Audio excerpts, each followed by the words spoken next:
Arkadaşlar merhaba. Farklı bir video ile yine karşınızdayım. Bugün videomun konusu İzmir'de, yani memleketim olan Urla'da yabani otlara hangi isimler verilir? Biliyorsunuz her yörede bizim yediğimiz yabani otlara farklı isimler veriliyor. Bu videomun konusu da böyle olacak. Neden böyle bir video çekiyorum? 22-23 Mart tarihlerinde Urla'da ot bayramı var. Bu ot bayramına eğer yakın yerlerdeyseniz katılmanızı isterim. Benim bu bayrama katılmam şu an mümkün değil ama gelecek yıllarda ben de katılmak istiyorum. O nedenle bu bayrama katılacak olanlar, merak edenler ve Ege'de bu otlar hangi isimlerle anılıyor, böyle bir videoyla karşınızdayım. Sizlere iyi seyirler dilerim. Şimdi arkadaşlar şöyle evimizin alt taraflarına geldim. Burada da yine farklı otlar var. Ama tabii genelde bildiğiniz otları çekeceğim. Şu gördüğünüz ot, bakın, karaindibağının ta kendisi. Hep karaindibağı diye size son zamanlarda videolar paylaştım. Karaindibağın her yönüyle nasıl tanınır, kökünden, çiçeğinden, yapraklarından tanıtıcı bilgiler verdim. Şimdi bu normal bildiğimiz karaindibağı. Türkiye'nin her yerinde bu otumuzu karaindibağı olarak biliyoruz. Fakat İzmir'de, Urla'da, yani benim çocukluğumda biz bu ota radika derdik. Bu bir radikadır arkadaşlar. Karaindibağı nerede kaldı derseniz, karaindibağı Türkiye'nin her yerinde bilinen bir ismi. Yani Urla'da, İzmir'de radika diye bilinen bir otumuz. Tabii ki yeni otlardan bahsediyorum arkadaşlar bu arada. Şimdi radika, karaindibağı otu İzmir'de radika olarak bilinir. Hatta ben kanalımı oluşturduğumda bu otu tanıtırken ve bu otla ilgili video çekerken hep radika derdim. Hatta kızım da buna karaindibağı değil de radika, hep radika. Bu ot nedir kızım? Radika. Eşim de aynı şekilde radika diye öğrendi. Hatta bununla ilgili ben radika pekmezi yapmıştım. Yine kahve yapmıştım. Karaindibağının aslında köklerinden yaptığımız kahve radika kahvesi diye geçti. Yine bu karaindibağının sarı çiçeklerinden radika pekmezi yaptım ama karaindibağ pekmezi, karaindibağ kahvesi veya hindiba kahvesi diye de söylenebilir. Kanalımın eğer ilk videolarına bakarsanız bahsettiğim ot, radika dediğim ot aslında karaindibağdır. Ben de artık son zamanlarda herkesin anlayacağı şekilde karaindibağ demeyi tercih ediyorum. Ama zaman zaman radika da diyorum. Bu videoda daha çok radika ismini kullanacağım. Evet, yenen acı otlarımızdan, şifalı otlarımızdan, karaciğer dostu, böbrekteki taşları gideren ve birçok sağlık sorununa şifa olan güzel otlarımızdan bir tanesi. Hani İbn Sina ne diyordu? Otların baş tacı. Evet, bu otumuz gerçekten baş tacı bir ot. Evet arkadaşlar, şimdi radikayı gösterdim. Diğer adıyla bildiğimiz karaindibağı. Bakalım burada nasıl otlar göreceğiz. Evet, radikaları görüyoruz. Evet, şöyle biraz daha bakalım. Çok da böyle meşe yaprakları buraya sardığı için otları görmekte zorlanıyorum. Bakın burada radikanın çiçekli halini görüyoruz. Fakat çiçeği de gördüğünüz gibi kapanmaya başlamış. Bugün hava arada açtı, arada kapandı. Gördüğümüz bu radika. Ve şurada da bakın ince yapraklı olanın hemen yanında biraz daha yaprakları kalın olan radika otu, karaindibağı otumuz. Özellikle ikisini de sürekli söyleyeyim. Burada da yine bir karaindibağı görüyoruz. Ve hemen onun dibinde size yine geçtiğimiz videolarda da anlattığım, bakın arkadaşlar, arpacık salebi otu. Arpacık salebi otu arkadaşlar ayı kulağı diye İzmir'de biliniyor. Şöyle karaindibağının yaprağı, bakın ben buradayım diyor. Hemen onu şöyle yatıralım. Biz arpacık salebi, yani diğer adıyla basur otunu görelim. Şimdi bu çiçeklenmeye başlamış arkadaşlar. Tohuma dönmeye başlayacak. Bu artık yenmemesi lazım. O uyarıyı da tekrar yapayım. Zehir yapraklarda oluşmaya başlıyor. Dediğim gibi bu ot Urla'da, İzmir'de ayı kulağı diye geçiyor. Benziyor mu? Evet, kulağa benziyor. Bunu da gösterdik. Şöyle devam edelim. Bakın yine burada bir karaindibağı daha var. Çok güzel gerçekten. Yani radika. Radika bu. İzmirlilerin meşhur otu. Acılığından çoğu kişi yiyemese de şifasından dolayı yemeye başlayan pek çok arkadaşım benim oldu. Otları tanıttıkça evet şifalı yönü bizi çok etkiledi. Yine şifasından dolayı yemeye başladık diyor arkadaşlar. İyi ki de yiyorlar. Şöyle aşağıya doğru ineyim. Burada çünkü yine otların olması lazım. Daha önce buralardan ot topluyordum. Bakın arkadaşlar şurada yine bir radika daha var arkadaşlar. Güzel değil mi? Güzel. Evet. Bakalım. Yine burada da İzmirlilerin ayı kulağı dediği ot burada arkadaşlar. Hatta şöyle göstereyim. Çiçekleri artık açmış ve tohum bağlamaya başlamış. Gördüğümüz şunlar arkadaşlar. Hatta şu da öyle.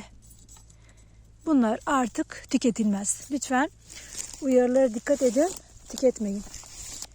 Şimdi şurada gördüğüm evet çok ilginç, çok güzel ve burada da iyice çoğalmışlar.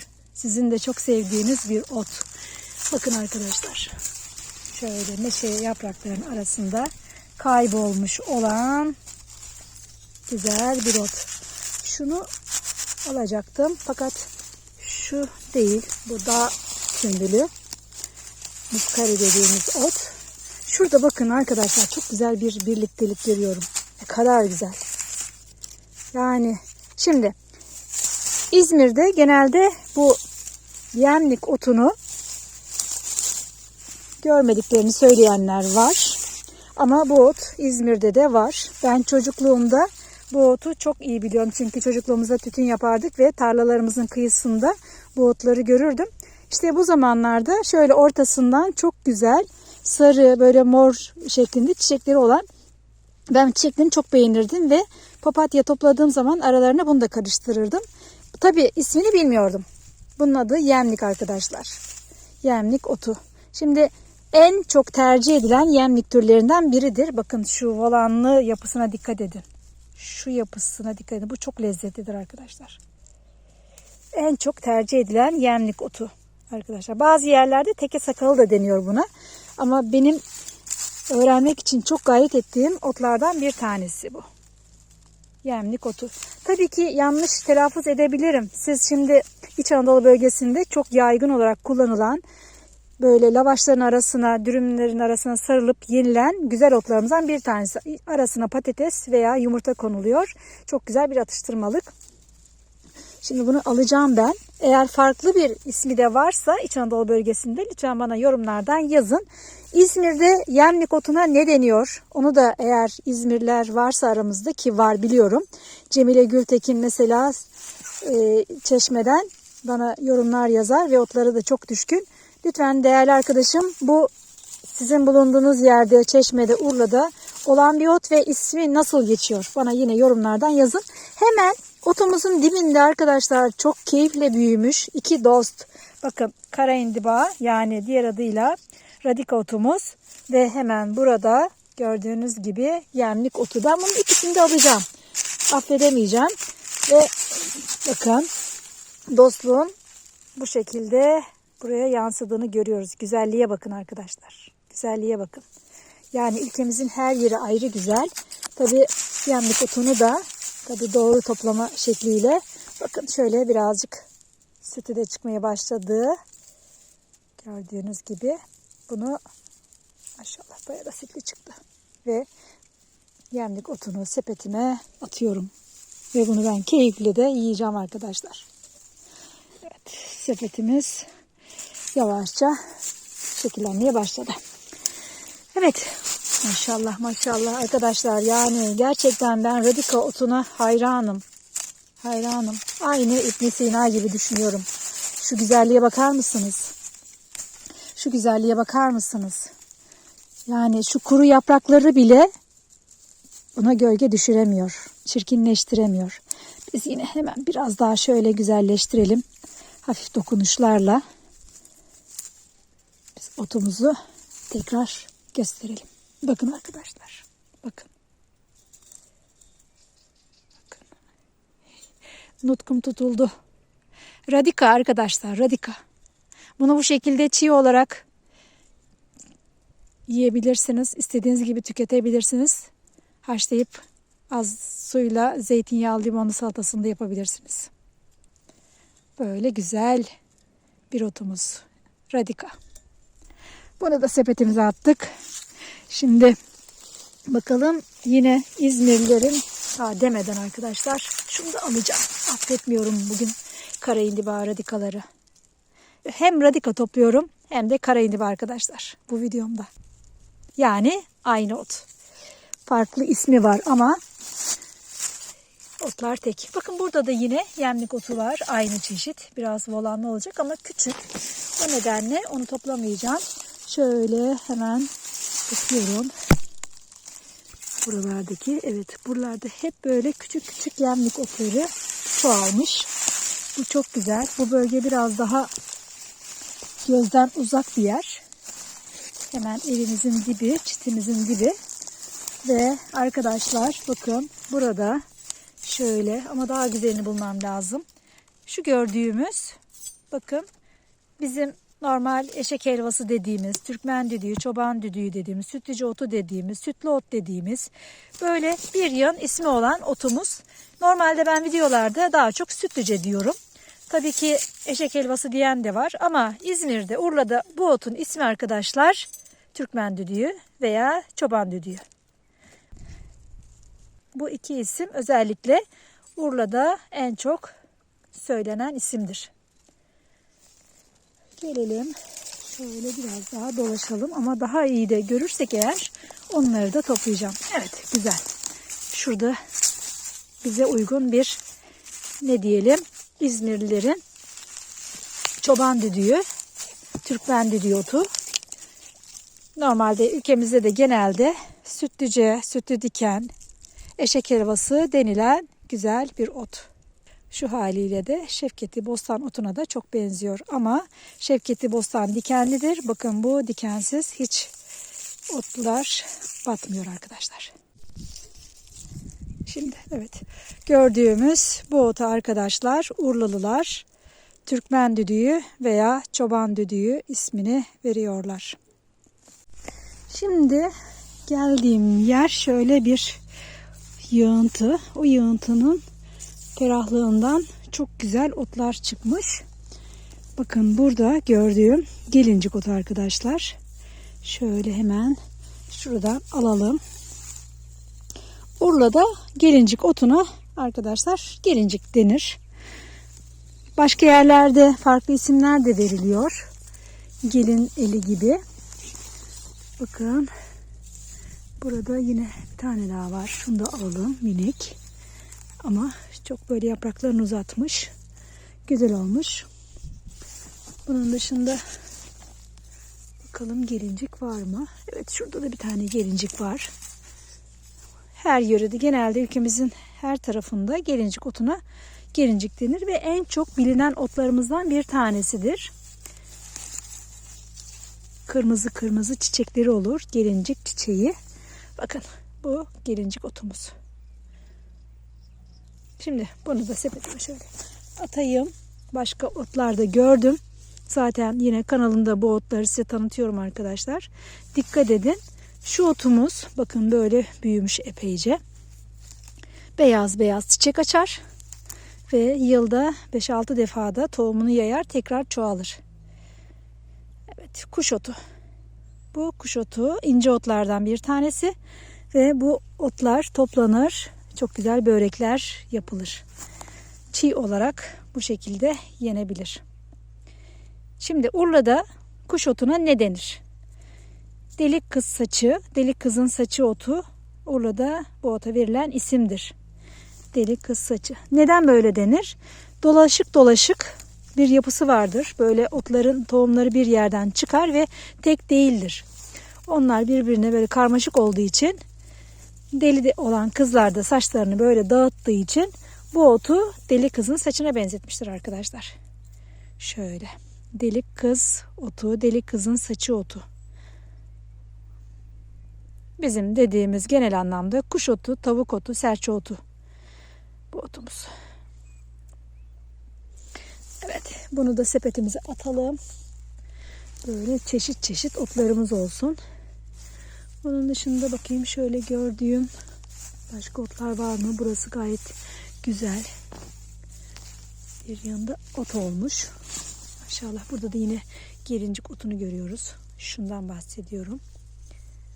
Evet. Gelincik otları. Şurada yine iğnelik otu var arkadaşlar. Ama mor çiçekli iğnelik otu. Turna gagası diye de bilinir. Sanırım İzmir'de de yine iğnelik otu diye geçiyor. Turna gagası diye de geçiyor. Bu otumuzu böyle söylemiş olalım. Bunu şöyle sepetin uzakta kaldı. Attık. Evet. Burada gelincik var. Bu gelinciği de alalım.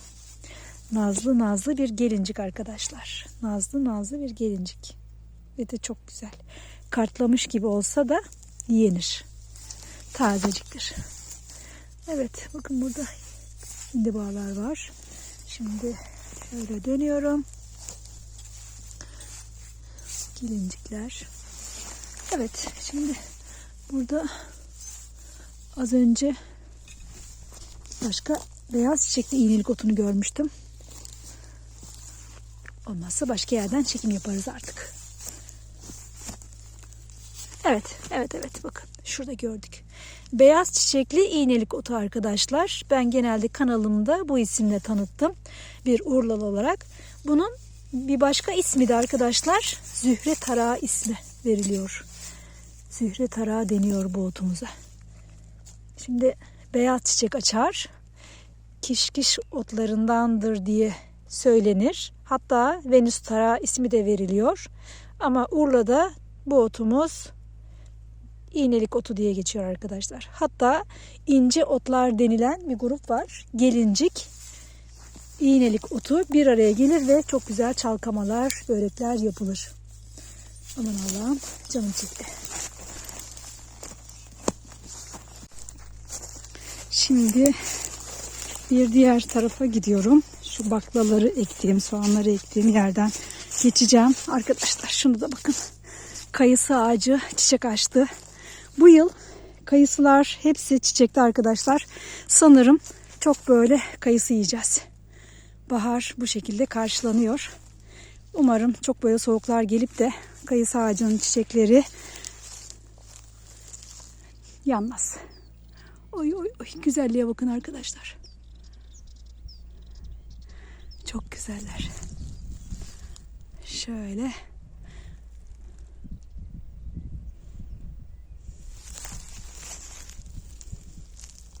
Mükemmel. Mükemmel.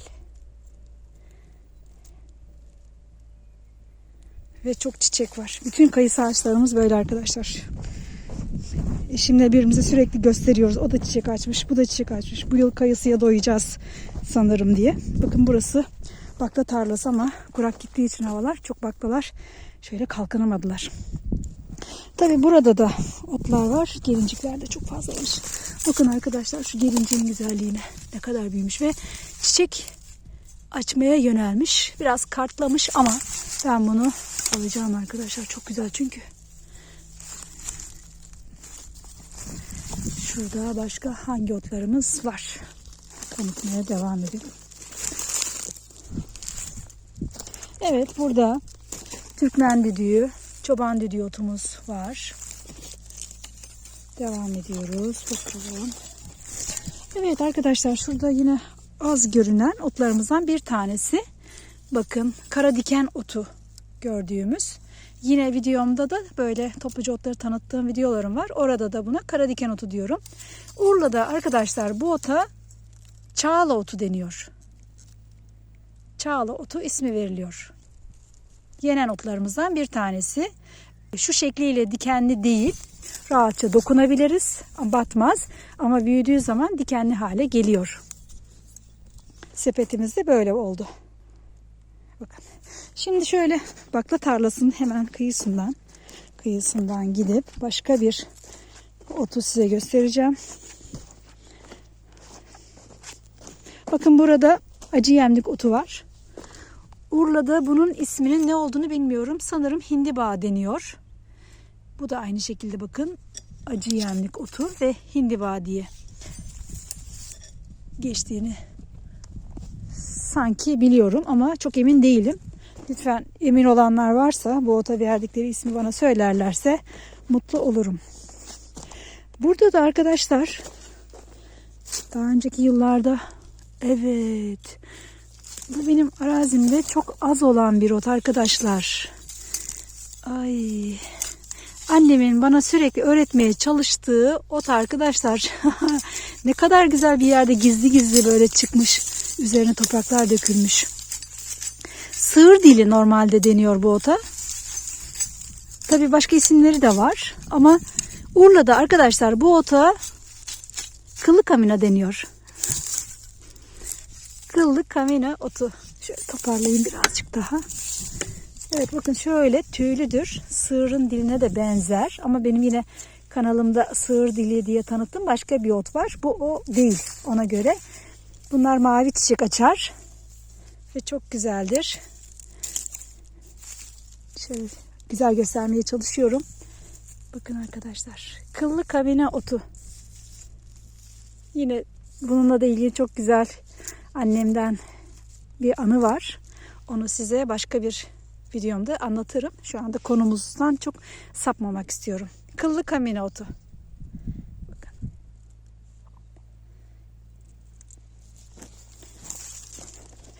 Devam ediyoruz buradan böyle. Bakın arkadaşlar burada da gerçi tavşan kulağı İzmir'de bilmiyorum. Onu göstermiş olayım hadi. Yine İç Anadolu bölgesinin otlarından bir tanesi Toklubaşı diye geçiyor. Yine tavşan kulağı dediğimiz ot.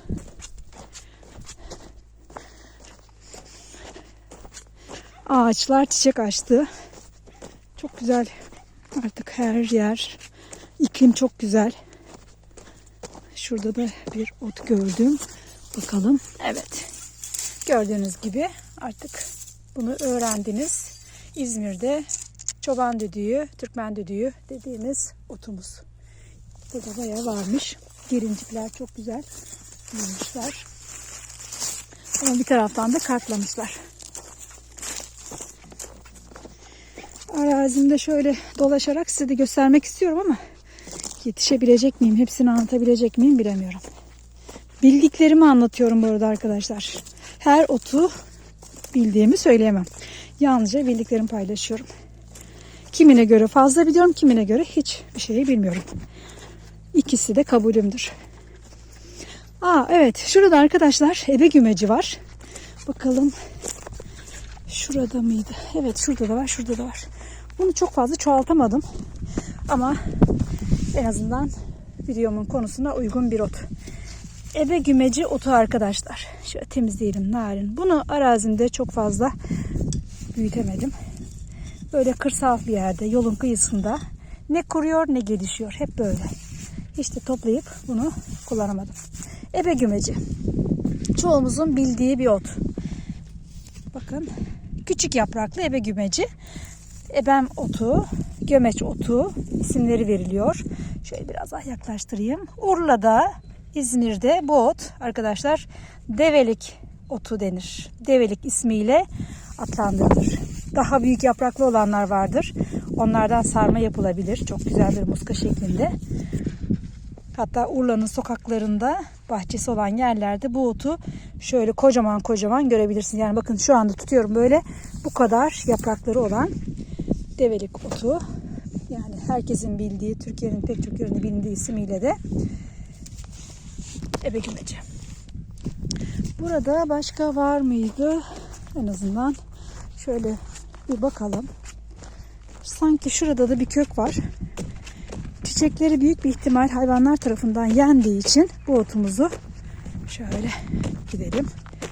Evet bakın bu kök burada bayağı büyük ama şöyle göstereyim. Büyüyor fakat gelişemiyor. Çiçeklerini çok fazla yayamıyor. Develik otunu da size göstermiş oldum arkadaşlar. Arkadaşlar başka bir otumuz, yenen otumuz. Şurada gördüğünüz gibi bakın dikenli olan fakat ilk aşamaları yenen, daha sonra sarı sarı çiçekler açan Çok lezzetli ve çok revaçta olan tutulan otlarımızdan bir tanesi. Şöyle bir tane alalım ve size gösterelim. Bu Urla'da arkadaşlar. Şimdi bu söylediğim benim çocukluğumdan kalan bilgiler. Sonradan bunun ismi değişti. Şimdi bu Urla'da çocukluğumda kenger diye söylenir. Sonralarda Şevketi Bostan ismi yaygın olarak kullanılmaya başlar. Şimdi her tarafta Şevketi Bostan deniyor buna. Şimdi videolarımda ben kenger otu diye tanıtıyorum. Tabii ülkemizin pek çok yerinde farklı isimler verildiği için otlara. Kenger başka bir dikenli ota verilen isim. O otun olduğunu söyleyip ve yorumlarda bana şöyle o değil, bildiğiniz otu çekin, bu işi bilmiyorsunuz şeklinde yorumlar da var. Hani biraz daha seviyeli yorumlar olsa tabii ki teşekkür ederim. Ama bu kenger dediğim ot yöresel bir isim. Urla'da babaannemden, anneannemden, böyle yengelerimden duyduğum isim kenger otudur. Kuzu etiyle yemeği çok güzel olur. Kökü de kullanılır ama biz daha çok bunun yaprak kısımlarını, şu dikenli kısmını sıyırırız. Ondan sonra yaparız. Kanalımda bunu da tanıtıyorum. Yani Urla'da eskiden kenger diye dediğimiz ot şimdilerde genel söylenen Şevketi Bostan adıyla anılmaktadır, bilinmektedir. Pazarlarda artık Şevketi Bostan deniyor.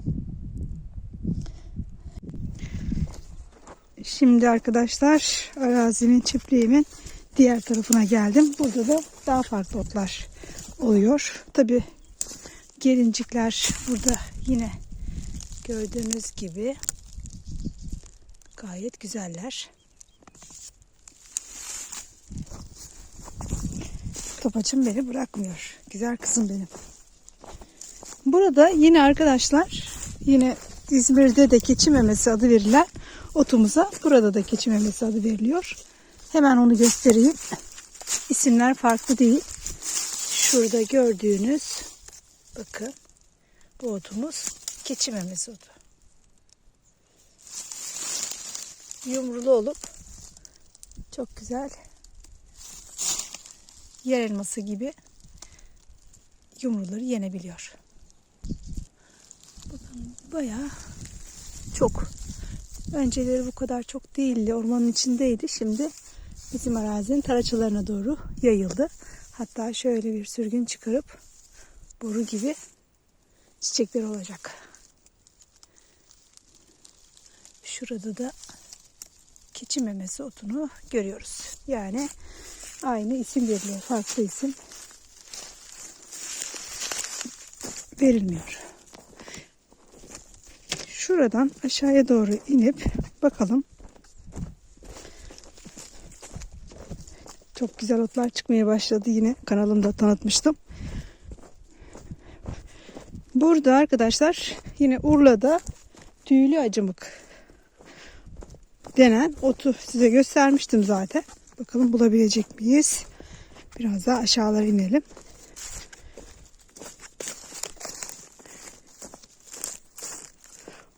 Ondan da önce arkadaşlar Urla'da ilabada evelik denilen otu ben sizlere labada diye tanıtıyorum.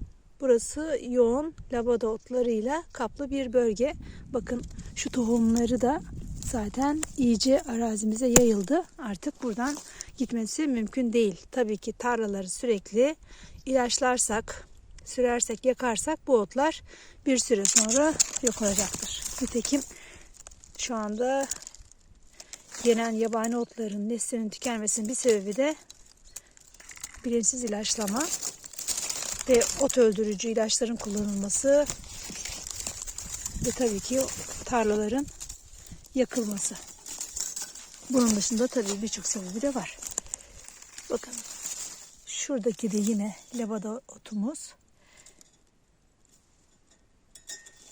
Şurada da güzel. Şöyle büyüyor. Çok sevdiğim bir ot. Urla'da bu ota ilabada evelik otu deniyor. Yine burada da çok güzel büyümüş bir ilabada otu. Evelik otu.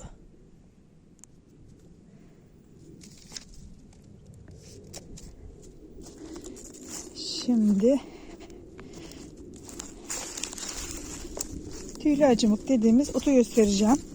Ben onun başka bölgelerde hangi isimle anıldığını bilmiyorum arkadaşlar. Biliyorsanız söyleyin. Zaten kanalımda tanıttığım videolarda size o şekilde gösterdim. Tüylü acımık. Evet bakın. Şu otumuz Urla'da tüylü acımık diye geçiyor. Sizin bulunduğunuz bölgede bu ota ne isim veriliyor? Hindiba grubundan bir ot. Hindiba ismi de veriliyor. Arkadaşlar çok güzel bir gelincik otu gördüm. Bakın şunun şöyle sap kısımlarına dikkat edin. Pembe. Şöyle göstermiş oldum. Ve yaprakları daha ince.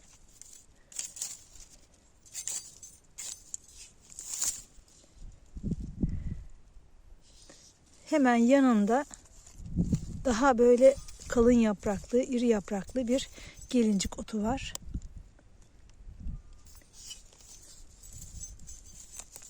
Bunların ikisini de alayım ben. Çok güzel çünkü. Hatta şöyle koyayım bunları.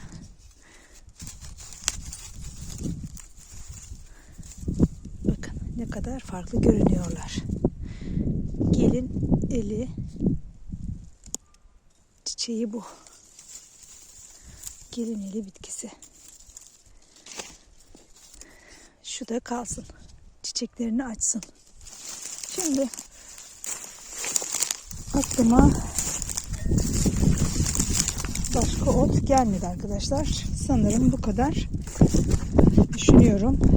Urla'da, evet bakın burada gördüğümüz benim tüylü acımık dediğim otumuz çok güzel büyümüş. Çok keyifli. Böyle volanlı bir yaprağa sahip. Hindiba grubundan bir ot.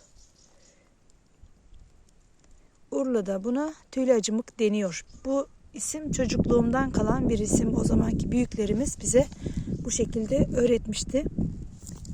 Ben artık 60 yaşına yaklaştım. O şekilde hesap edin. Sonradan bunların isimleri biraz daha genelleniyor. Mesela beyaz hindiba denilen bir ot türü var. O bu mudur, değil midir bilmiyorum. Eğer biliyorsanız söyleyin. Acımık, tüylü acımık otumuz bu. Bakın burada da yine bir başka tüylü acımık var. Bu da çok büyümüş. Şöyle hatta göstereyim büyüklüğünü. Kocaman olmuş. Zaten böyle yaklaştırırsak tüylerini çok rahat bir şekilde görürsünüz. İsmini oradan almış. Tüylü acımık. Bunun kökünden de kahve yapılabiliyor. Çok güzel böyle iştahlı büyümüş bir tüylü acımık otu. Evet, aklıma gelen otlardan bir tanesi de arkadaşlar. Burada da yine bakın tüylü acımık var. Bu da büyümüş. Bu bölgede çok fazla tüylü acımık yayılmıştı. Zaten tüylü acımıkları toplamak için buraya geliyorum. Ne yapılır? Salatası yapılır. Haşlanıp zeytinyağlı, limonlu salatası çok güzel olur. Evet, aklıma gelen diğer ot da arkadaşlar benim yine kanalda size tanıttığım acımık otu. Yani daha çok söylediğim mavi hindiba otu. Bakın şu bölgede hem labadalar hem de baldıran otları da çıkmış. Yabani avuç da var. Bakın ne kadar çok. Şöyle bu bölgeyi iyice kaplamış.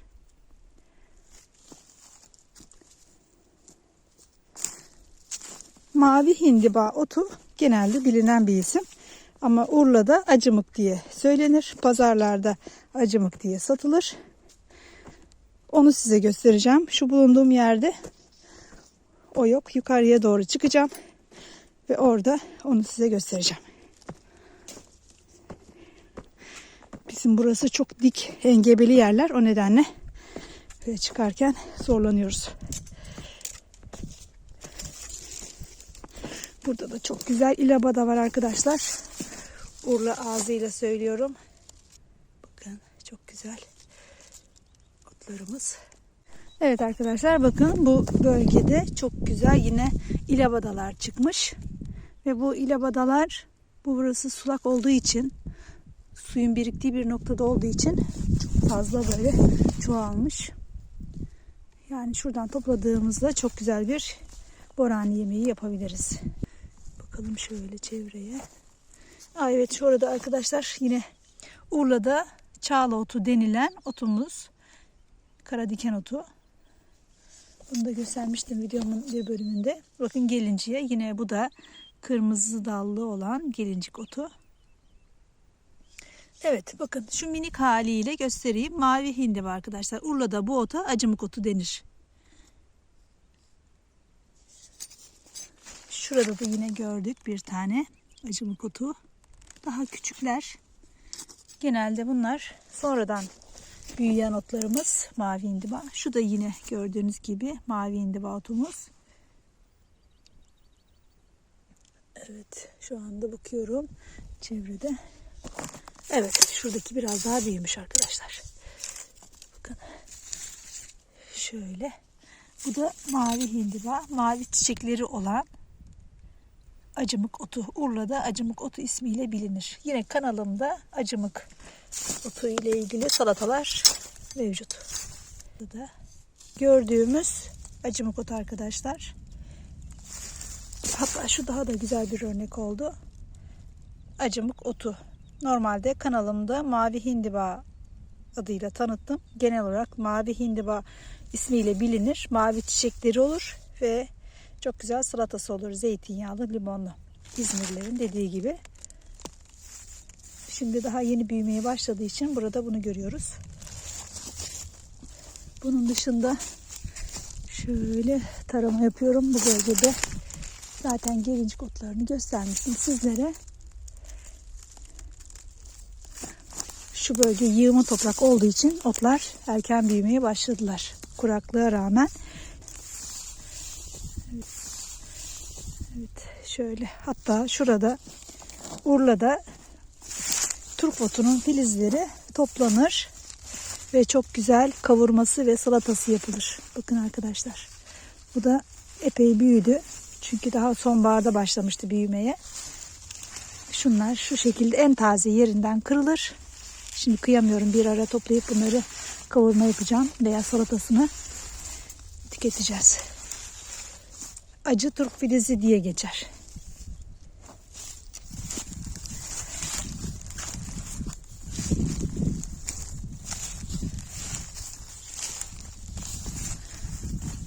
Evet arkadaşlar.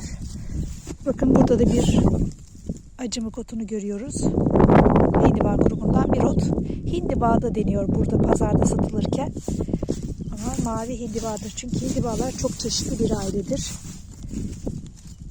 Şöyle bakın. Burada da yine şöyle hatta göstereyim.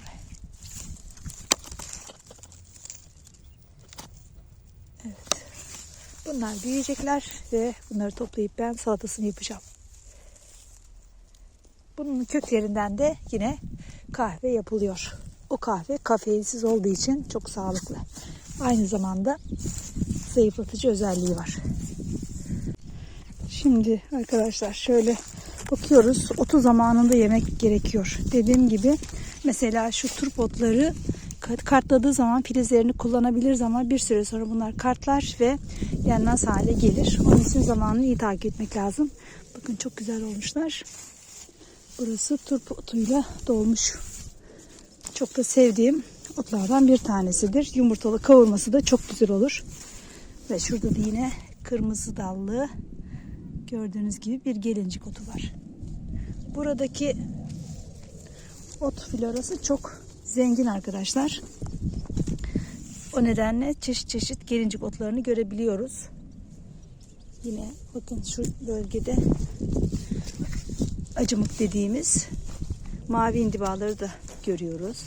Daha güzel büyüğünü görürsek size söyleyeceğim. Çok güzel olmuşlar otlar.